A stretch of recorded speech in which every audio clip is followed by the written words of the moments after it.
नमस्कार विद्यार्थी मित्रांनो, या लेक्चर मध्ये आपण बघणार आहोत प्रॅक्टिस सेट 1.3 मधला जो क्वेश्चन 2 आहे त्यामध्ये काय आहे, find the values of determinant. आपल्याला असे 1 2 3 डिटर्मिनंट दिलेले आहे आणि प्रत्येकाची व्हॅल्यू आपल्याला फाइंड करायची आहे। हा क्वेश्चन 2 आहे प्रॅक्टिस सेट मधला, प्रॅक्टिस सेट 1.3 मधला। चला बघूया। मी अजय कतारे आणि ARBK मॅथ अकॅडमी मध्ये आपले सर्वांचे स्वागत आहे। चला फर्स्ट क्वेश्चन काय आहे, -1 7 2 4 अशी व्हॅल्यूज दिलेली आहे।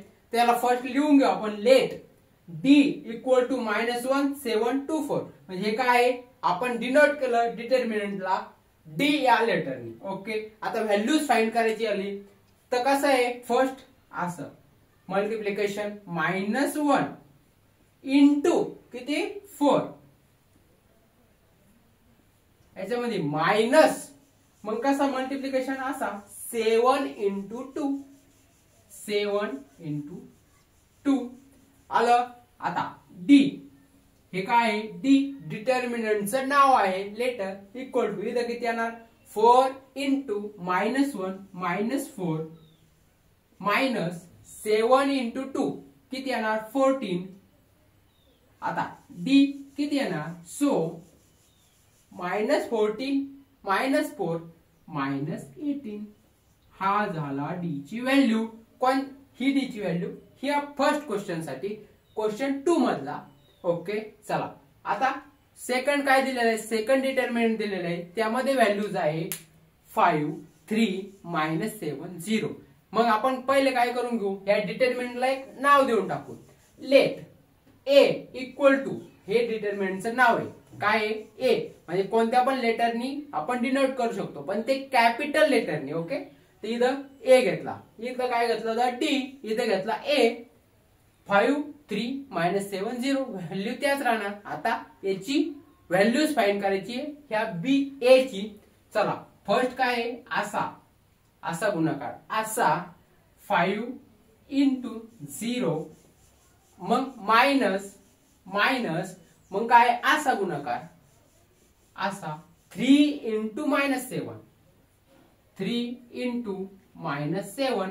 ओके, किती येणार 5 इंटू 0 0 मायनस 7 इंटू 3 21 7 3 21 पण -21 हे झाला a इक्वल टू बघा 0 जसंच तसा, हे मायनस ऑफ मायनस किती झाला प्लस 21, मग 0 प्लस 21 किती येणार, किती 21।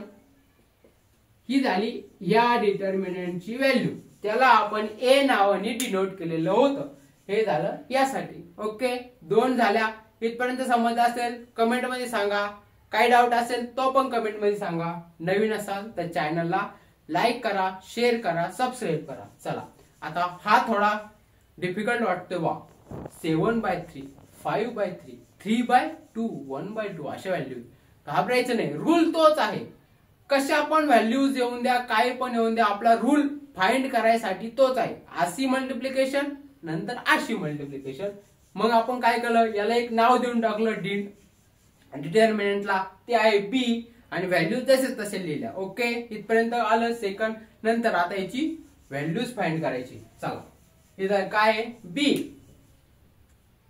इक्वल टू काय आहे, मल्टिप्लिकेशन कसा होतो इथं व्हॅल्यू फाइंड करायला असा बघा, म्हणजे 7/3 स्टेप बाय स्टेप करायचं। किती अवघड व्हॅल्यू असल्या तरी चालतं, किती एकदम अवघडातल्या अवघड सोल्युशन असलं मॅथ्स मध्ये एकदम, तरी स्टेप बाय स्टेप करत राहायचं, मग ते ऑटोमॅटिक सोल्युशन कडे घेऊन जातं आपल्याला, सोल्युशन कडे। 7/3 इंटू काय 1/2 गडबड नाही करायची। चला मायनस, इथं काय मायनस 5, मग कसा मल्टिप्लिकेशन आहे असा। ओके, 5/3 इंटू किती 3/2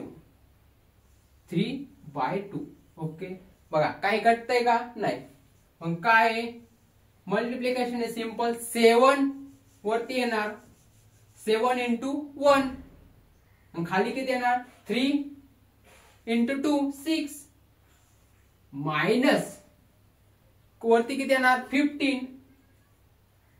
5 त्रिक 15 खाली किती येणार 3 दुने 6 बघा 2 चा डिनॉमिनेटर हे खालच्या व्हॅल्यू सेम आहे मग डायरेक्ट काय करायचं